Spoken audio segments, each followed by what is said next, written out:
Hey everyone, welcome back to DIY with Dewey. Today we are topping off power steering fluid. Let's go ahead and pop the hood. I have the car parked in the grass right now.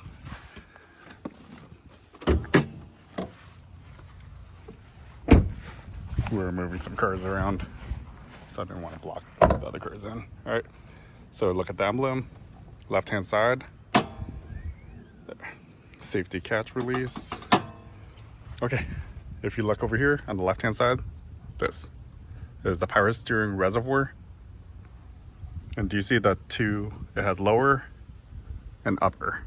You want it usually in between those two lines.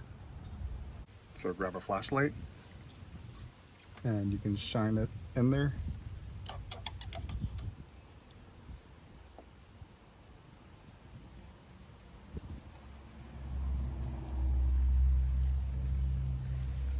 Okay, so we're pretty low and this is pretty corrosive, so make sure you don't get it on your frame or any other parts. Grab your funnel. So we have a pretty long funnel over here. Have a towel ready. I went to the local Acura dealership here and I asked for Acura ZDX power steering fluid. They looked at me like I was crazy. I said first generation, and then a light bulb went off when I said first generation, because the new one doesn't have, the electric one doesn't have power steering pump or power steering fluid. So then they grabbed me this. So our local Acura dealership sells the Honda power steering fluid for Acuras. I guess it's both, so it doesn't matter. Same company anyways. But I'm gonna cut it open. So I'm gonna do two holes, one larger and one to vent. And we're gonna pour it out of the larger hole.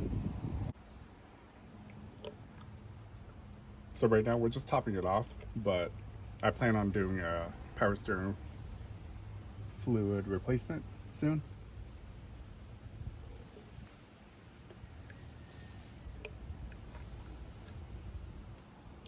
So I'm lifting it up a little bit so it can vent while it's pouring through.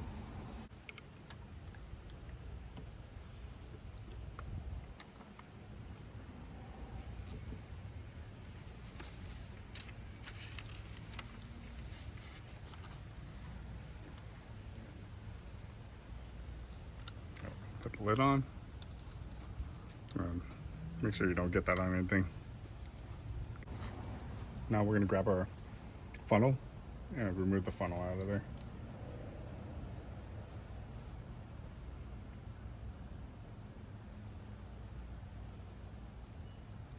There we go. You catch everything. All right, so I can see inside, and now it's above that minimum mark. It might be hard to tell on the camera, but you can shine a flashlight in there and then you'll be able to see as well. It's hard to show. It's so bright out here right now, so it's hard to show. But you can shine a flashlight in there and then you'll see what level it is exact. Go ahead and put this cap back on. All right, done. So next up, we will do a power steering fluid change. So we're gonna take the reservoir hose off, going to pump out the system and then put new fluid in. But that'll be for another video, but this is just to top off to get you by. Let me know if you have any questions. Thanks for watching.